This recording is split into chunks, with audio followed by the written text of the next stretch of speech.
just on the sandbank. Absolute beauty of a morning. I really don't want to swim here, Daddy.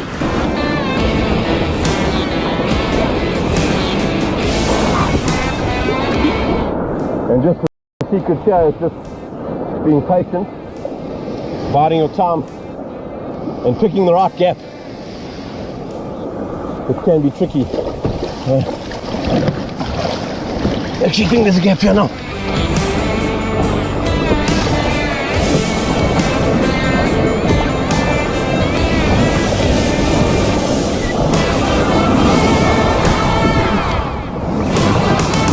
Oh no!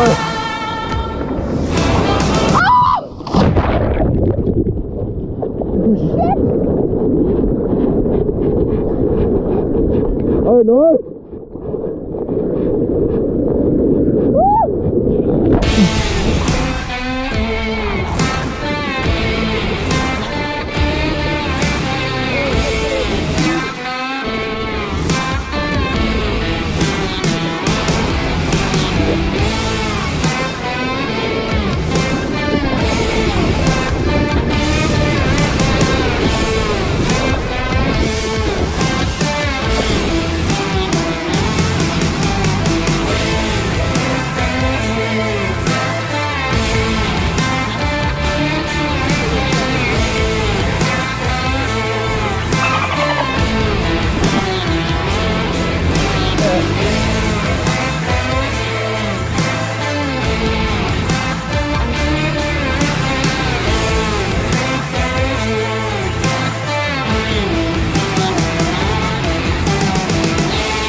Gonna have to do it again. No. Take it, Diddy. Have it.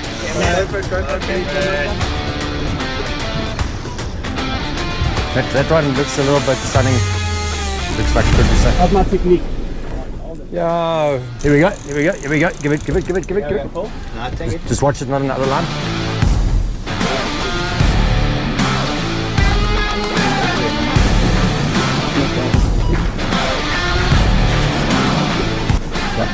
No, one down. And one again. Come a little bit towards me. Come walk back towards me. Okay, that's it. Well done. Okay. Pump and one, nice and steady. Pull up slowly and then one down.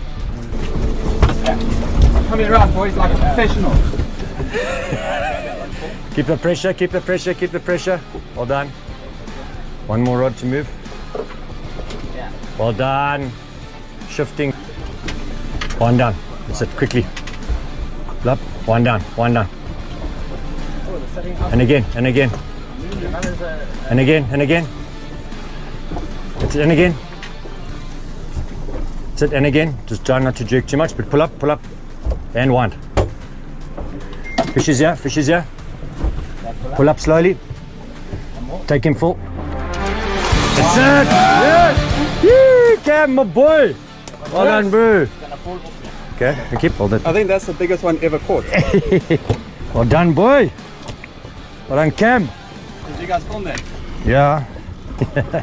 I'll do another cutter there. That's your first cutter? Ever. First cutter?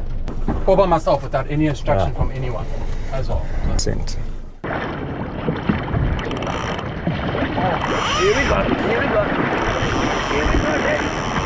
Here we go, Daddy. Rods of Big here, Daddy. what is that? Little cheat? Oh no, it's a snook, big snook. Big one, Dad.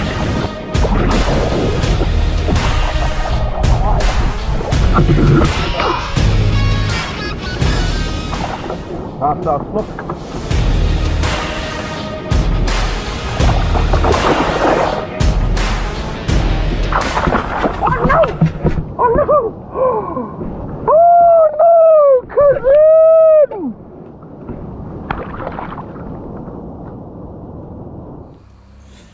How's it, guys, and welcome to this week's live weekly wrap-up, the Go Fish weekly wrap-up here at Byron's new house, right across the road from the ski boat club, Umhlanga Ski Boat Club. Kazi, welcome. Yeah, I pulled it off.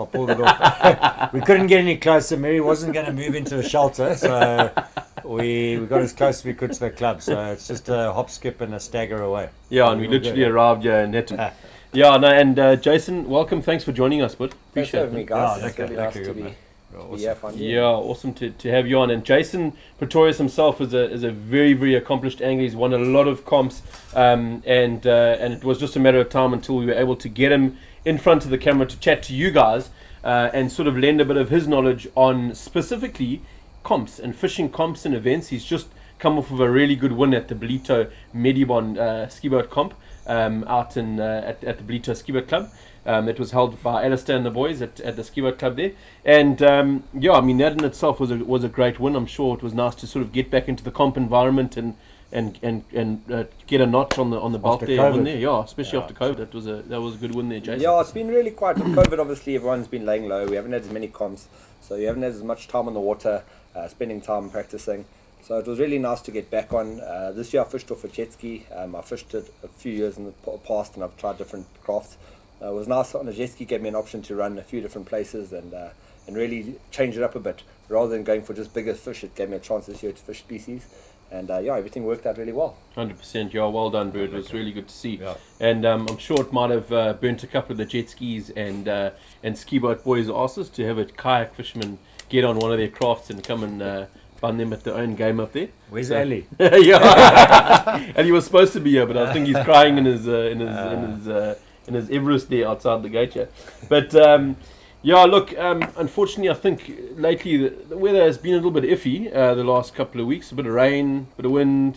It hasn't sort of lent itself to sort of launching as often as we'd like, especially over the Easter weekend and I that. also think just some of the conditions, unfortunately, got a little bit mixed up. You know, I think, you know, I remember we were talking in the last couple of months, you know, sort of a month ago, and that we had good water. Yeah. We had north to south. You know, it was warm, it was clean. There wasn't too much gorilla in it and that sort of thing. And we were getting good fish. We were getting a lot of fish. You know, good volume of fish.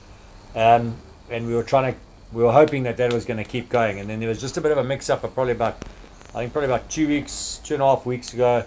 Sort of current swung. We had a bit of a west and that, couple of west, reverse, bit of rain, and it just got a little bit messy. Yeah. And it's definitely affected the bites on the Kuta side, because I mean we should still be quite deep in Kuta season. I mean, we're only in March going into April. You know, and April, May is really when you should have 100%. shown. Everything's been a lot earlier. 100%. But yeah, I just think let's just see if it maybe started settling down now. The weather starts coming right again into April, May. Weekends looking fantastic. Yeah. So guys, make sure you're getting all your gear together. It's just actually where to fish now. Yeah. You know what I mean? 100%. On the weekend, you got to pick it because it has been a little bit iffy. They had the junior nationals, this Gamefish nationals this last weekend. Yeah, and the guys battled. And they fished hard. They got some fish. They got some decent fish, but that sort of like told you just how tough the fishing was, sort of all around. There's been some quality fish coming out, but definitely the volume has dropped a lot in the last couple of weeks. Yeah, for sure. And Jay, from your side, how have you found? I mean, you were just telling me you haven't been able to get onto the water as much as you'd like to over the last sort of week. Yeah, with work and where that, have I've you been been? very busy, so I haven't had as much time as I usually. This time of year, we really start fishing hard. Yeah. I mean, the tuna are usually really big, some nice sized tuna. That 18, 20 kilo mark, there's been a huge amount of them coming out. So it's really a good time to start fishing if you're looking for tuna. The kuta are usually really full up at this time of year. You start heading up further up north and you get the big specimens really do start coming out. Yeah. If you're looking for wahoo, this is the start of the time to go down to Alol Shoal, start looking for wahoo. So there's a great amount of fish to target. Whole lot of species, you can do jigging. There's so much at this time of year you can do. It really is a great time to start targeting. And yeah, if I could spend more time on the water, I'd be out every day. But, we know you would. We know you would. Kevin's leading the race on being on the water, boy. That's he makes me tired even watching. Yeah, 100%. But we'll definitely dive into that just now, Jay. One of the things one of the guys that are behind what we do here, one of the brands is Ford, and they have got the brand new Ranger as well as the Thunder that's out at the moment. I'm sure you would have seen those incredible vehicles out on the road, and we're going to play a short little video for you now, just displaying what the Ranger life could look like for you if you jump in one of these vehicles.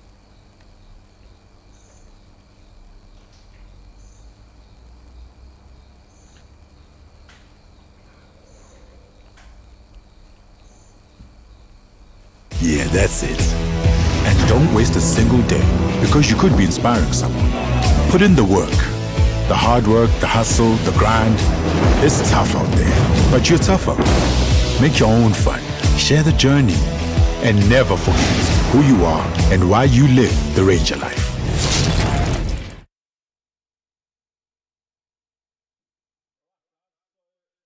Getting into a really, really exciting time of the year, really exciting season that we sort of building up into now. You're getting a lot of your bigger fish coming out. You're getting into the wahoo season, and you really, really need to focus on making sure that your finder is up to scratch, because now more than ever it's going to be critical that you've got the right finder on your boat. Lowrance has got you covered there. They've got their HDS units up until the end of April. They are running their cashback deal on the various sizes in the HDS range. So hop onto the Lowrance website, follow the link, and you'll see their various units in the HDS range where you are able to get the cashback on those units when you buy an HDS unit together with an accompanying product from Lowrance. So get on there, have a look at it. It is well worth it. I mean, they've got that new live target element that's come into those fish finders. I'm super excited about that. I know you are as well. Definitely. I think just if you look at the majority of people are fishing game fish now, so you're generally fishing in the shallower waters. Yeah. And I mean, this live targeting, I mean, you can look forward, side, backward. I mean, especially for trawling in up to sort of like 40 meters of water, this thing's like a game changer. Yeah. And especially for the guys who are fishing top water, throwing poppers and spoon and those sort of things, you can actually see where the fish are in front of you 100%. and where to throw. Yeah. So look, it's a game changer. Any electronics, you got to sit and spend a bit of time on it. But if you go to the YouTube clips, they give you the quick reference of how to get that thing running optimal for you in a very short space of time. But it is really a game changer from a pelagic, top water, shallow water fishing point of view. Yeah, it's unbelievable. Jay, you fished Lowrance for a long time now. I mean, you know the units, off the kayaks and jet skis and all that sort of thing.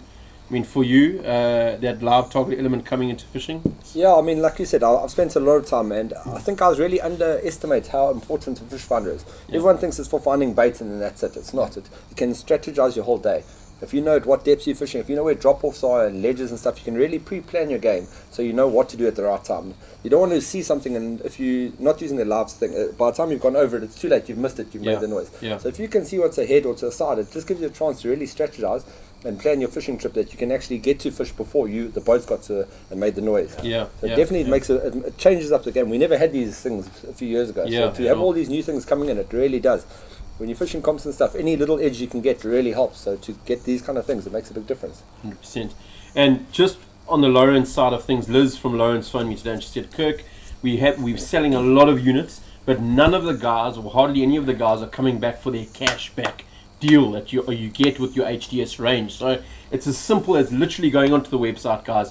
You head onto the link, you obviously enter in some sort of serial number that you bought from the actual unit, and you are able to put your bank account details in and you get the money back. It's as simple literally as that. So get onto the Lowrance site or give John Minnie a shout from Lowrance SA, and they'll be able to help you out with any of the information that you need with regards to those HDS units and the cashback element that is related to that as well. Guys, we've chatted about the fishing. Obviously, it hasn't been sort of overly hot over the last couple of weeks. We're getting into sort of seems to have settled down a bit now. I think this weekend you're saying is looking pretty good. Yeah. The shoal, I think, is definitely going to be a spot that's going to start really showing its colours over the next couple of weeks, as well as you were just talking about it, Princess Grant and Zincs as well. I think over the next week or two. I think like Jay's saying is that it's sort of like a little bit of a transitional. Everything's been a lot earlier this year. There's no doubt about it. The shoalies were here Jan. I mean, that's like really unheard of. So it could be that just everything's shifted a little bit forward, and to just going to get the bigger tuna here now. Look, they do generally come around this time, but they have the big kuta here as well, which is a little bit early for them. Yes, we know April, May, but the guys are already getting some good fish on the north in March.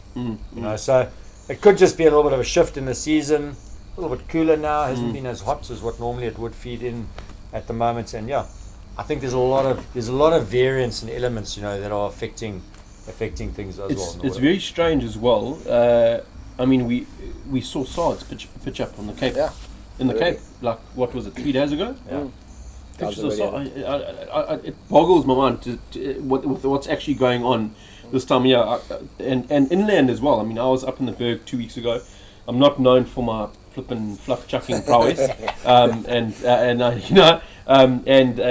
was there and giving it a bit of a go on the dams there, and I was chatting to some of the guys there, and they just said the water has just been so ridiculously warm up there that they've been battling to figure out the fish there, and obviously the trout, they don't enjoy the warm water, and I was up there with 2 other really accomplished trout fishermen. I'm by no means at all a trout fisherman, but I enjoy it. But I was up there with, and they didn't get one fish. We didn't get one bite. They got one pull the first day, second day nothing.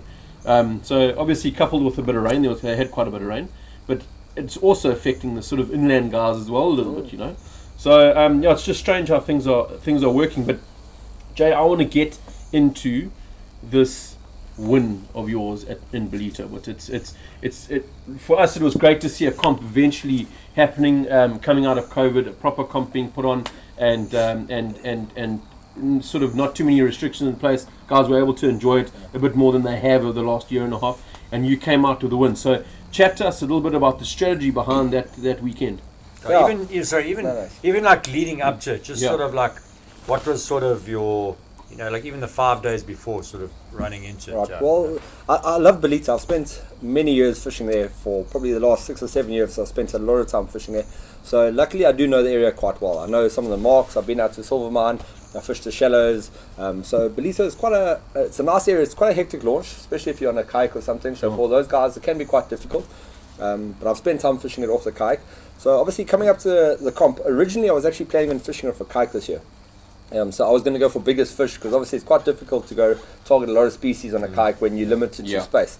So like my whole strategy coming up for the comp was obviously just planning on where the tuna have been coming out, putting my ear down to the ground, chatting to guys on all the groups and that, trying to find out what's happening and where, finding live bait and getting out there. And as we got closer to a comp, I think everything started changing. I got offered a ski from Dr. Leon Ellis, a good friend of mine, and he said to me, there's a skier there if I want to use it. So I was like, that will definitely be a game changer. Instead of going for just biggest fish, we can actually fish for species. It's a nice change because biggest fish can also be a lucky fish. I mean, it can go either way. It can be the best fisherman, or guy who catches first ever fish can be biggest. So species is nice. It really it makes you think a little bit harder and target different species and work out how to plan your whole day. So I did spend a lot of time chatting to all the guys, and as soon as I knew that there was a ski available, then I really started thinking, well, I need to start changing my game plan, because now it's not just going to be tuna.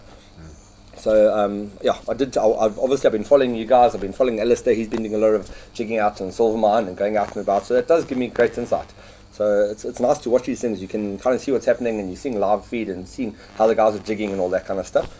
So it gave me a chance to start pre-planning. And then obviously the night before we got everything rigged up, got down there, and it was pouring with rain. It was, I promise you, more conditions on the day. a lot of the guys got down there early. I couldn't, unfortunately. I'd work, and by the time I got the ski ready and everything, we got down there and it was pouring. So the first few guys went out, and they managed to get onto water, and then it was a low tide. The bank was really hammering. It was quite difficult to get out, so they slowly let guys out, and then eventually they let the guys start running, and we got out there and there was just no bait.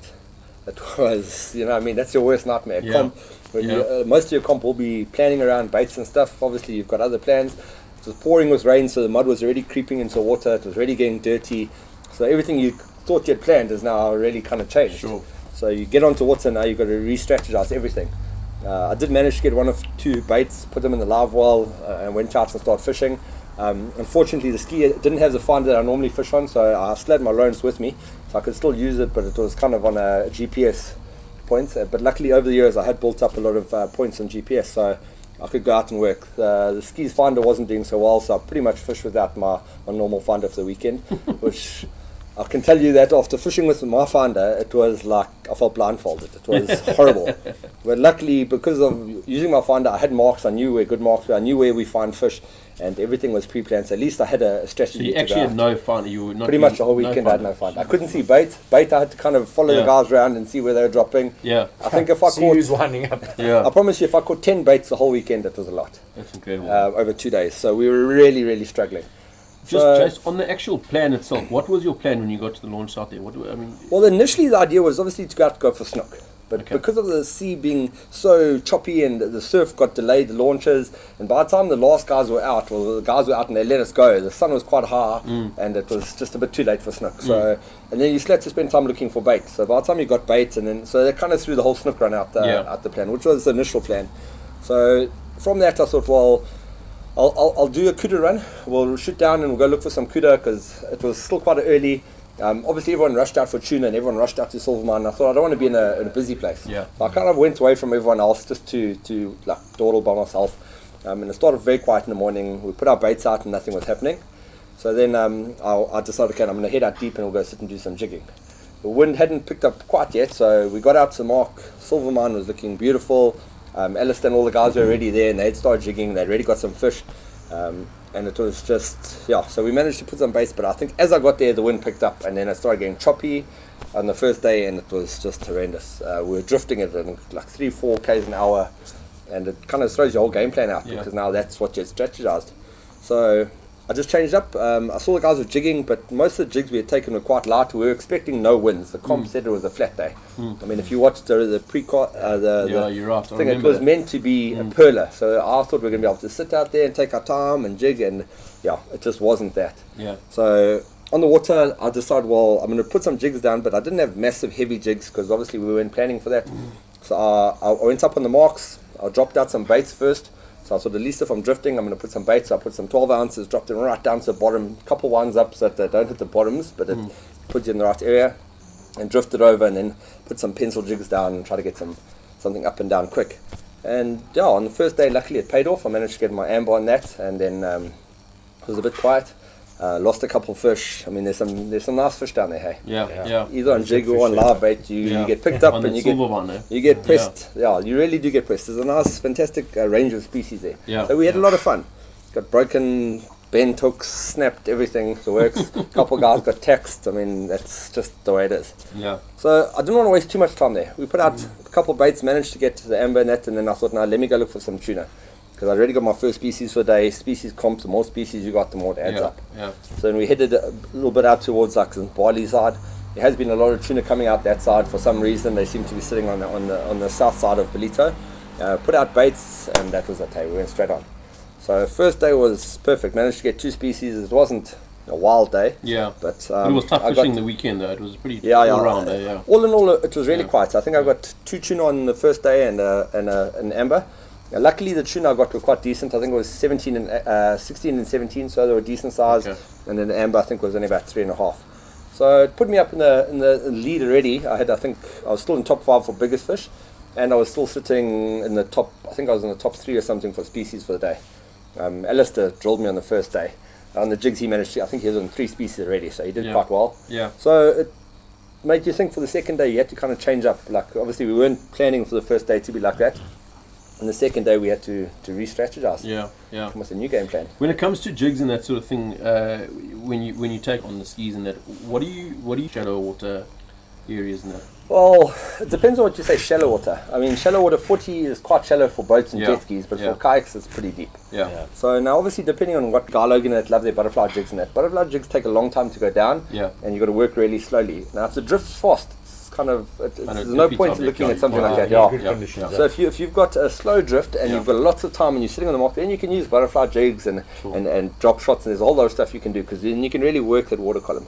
But if there's a heavy drift and the wind's blowing or the current's really screaming, you've got to look at like pencil jigs, something a bit heavier that can get down and get up. Because if your jig's all the way out there on a drift, you're not going to get the same action that you want. So you really need to look at what depth you're going, what the currents are doing, and then try plan your jigs. What size were you using that day? I'll show you now. I've got some ideas. So there's a little high level thing which the guy said. So, and it's not, again, it obviously depends on the conditions. Just want to take it up. Is general rule of thumb is whatever the depth, double the weight. So if you're in 40 meters, like 80 grams, like a size jig weight wise. Yeah. But I mean, again, it's very, very much weather wise. You know what I mean? You know, so, but in that sort of 40-meter range, and remember, guys, also the smaller jigs generally increase your species. Yeah. You know, so as soon as you're having to go to the slightly bigger jigs to get down because the wind's blowing or there's a fast drift, you sort of you exit a couple of species that, you know, that you could have got that may be there but just won't eat it. Fishing So that's like the thing small to keep jigs, in you'll mind. get more bites. Yeah, that's the idea. No? Yeah, well, basically, I mean, with on the early days, we were using little jigs like the Cecil Blues. They're about the 30 grams. It was nice. They're light. They get down really. They do go down a little bit slower, but the action you get's incredible. I mean, the lighter jigs, like you say, more fish will, a big fish will eat a small. A small fish won't eat a big one. So the lighter lures, if you can get that down, it was incredible. We had a lot of bites. Almost every single drift we were getting hit. So it was a huge amount of fun, and obviously losing a couple of your different lures and stuff, you kind of have to work with next. I use squiddies like this, which is a bit heavier. You'll see these things. So that's like what? That's about a 4 ounce. So that's 4 ounce. This is probably about a 4 ounce. That's like 100 grams. So that's gonna. This will go down a lot faster. Obviously, because of the heavier ones. We also take these iron candies. I love them. We often take them. We put our own assist hooks on. I mean, they work for Kuda and Snook and that, but I promise you, as jigs, they're absolutely incredible. So there is what Jason's referring to as a pencil jig. It's more of a. It's not so much a specific type of jig. It's more about the shape. So it's a pencil or a knife jig, or your more slender shaped jigs, longer slender shaped jigs. And then when you get into your butterfly jigs, they've got a bit of a fatter body, wider body, and they sort of flutter. Oh, the butterfly flutter when they're going down like this. So it gives you a beautiful action on your drop as well. Whereas the pencil gets right down to the bottom very fast. And then it darts as you come up. So you can actually cover a lot of ground quite quickly. So I like it because it's a fast action, and it's when you get hit on that because you're cranking it, then it then pulls you off. You really know, like when you're doing a light jig and it hits you, you get a jig. But when you're cranking it thing flat out and your heart's already going because now you're working hard, when that thing hits you, then you start puffing it. So I mean, there's a different variety of jigs. As I said, just depends on the weather. Ideally, I'd like to go the small light jigs. That's the best way. You have so much fun on that. But when it gets heavy, then you've got to just kick up and go a bit heavier, and something that's thin that gets down and up fast. 100%. So that you don't waste the whole trip. And the thing that I think you also got to, there's specific techniques to being able to fish light jigs in deeper water. So one of the techniques that you'll see Byron use, I'm sure Jason does as well, and it's something that's very simple that probably we take a bit for granted. But when I fish with guys that don't really fish jigs often. It's just they get the jig and they drop it straight down. But if you are able to cast that jig, into the current that you're fishing, you're getting already ahead of the current 20 or 30 meters, and you're able to fish with a slightly lighter jig, especially if that current isn't heaving as fast. So you're able to sort of get 20, 30 meters, getting that jig down. By the time you come over it, and you're getting it at a sort of decent angle, that jig's hit the bottom. You're fishing with a jig that's probably maybe an ounce or 2 ounce lighter than what you would be going. And Jason was saying earlier, I mean, the thing is, you want to be working a jig vertically. So that's the thing. So if the drift is a bit faster, you throw, up or in the direction that you're drifting in. So in other words, if you're going from west to east, you actually throw down the drift, so that you're drifting towards it and sinking down. So when you get over the top of it, it's vertical. What happens then? It just means that you have to work harder because you only got 1 or 2 goes. Before you're ready. And then you must come up and then go up again. So it's also about moving your ski and not being lazy and allowing yourself, to drift 200 meters off the reef. You can every now and get a bush hit, but at the end of the day, the structure is generally holding the fish on top. Bucktails are slightly different, but especially when you're getting your sort of vertical jigs like that, your butterflies and your more slender shaped jigs. Once you start getting past that sort of 30-degree mark, you're wasting your time. 25, 30 degrees wasting your time. Jay, let's talk more about your prep, maybe going into an event. Just very briefly on the prep going into an event. Who are you calling? What are you looking for? What is the sort of behind that? What is obviously depending on where you're fishing. If you're fishing a place like Belita, you want to speak to the locals. I mean, those guys are out on the water every day. The nice thing with the kayak guys is a lot of guys are out in the water all the day, and you build up a rapport with them. You can chat to those, you can give them a call, and you're going to get open, honest answers. Because often before comp, it's quite difficult to get info from guys that is reliable, because obviously no one wants to give you all the info just before comp. So it's good to get to know the guys, spend time, and make sure it's like a return thing. So if you ask something, you must also be able to give it. So if Yeah. you're willing to give info, you'll get the correct info. Sure. So I think that's what makes a big difference, is to chat to the right guys, and then you'll know exactly what's happening. You'll know where the fish are. I had guys tell me, hey, fish a 24-meter line, and I promise you, every time I went to a 24-meter line, I got my tuna. Every day I didn't have a problem. Other guys were battling with tuna. Every day that I needed tuna, I went there, and both days I got two. We had to catch 2 a day, and both days I managed to get my 2 tuna. So Sure. it definitely does make a big difference to have the right Yeah. guys on your side. Yeah, 100%. And I think that's also just part of the fishing species comps is also just to understand, the weight species ratio. You've got to get a balance of, you've got to get a base weight, and then you've got to get the species as well. So you can't you can, but I mean, you're not going to win generally. You can't go and catch 7 species and they're all like 3 or 4 kilos. You're not going to win. It'll be hard. You've got to get that base weight first. So it's like 1 or 2 big tuna. Yeah. Gives you the base weight, and then you go and start banging away and trying to chase those and things.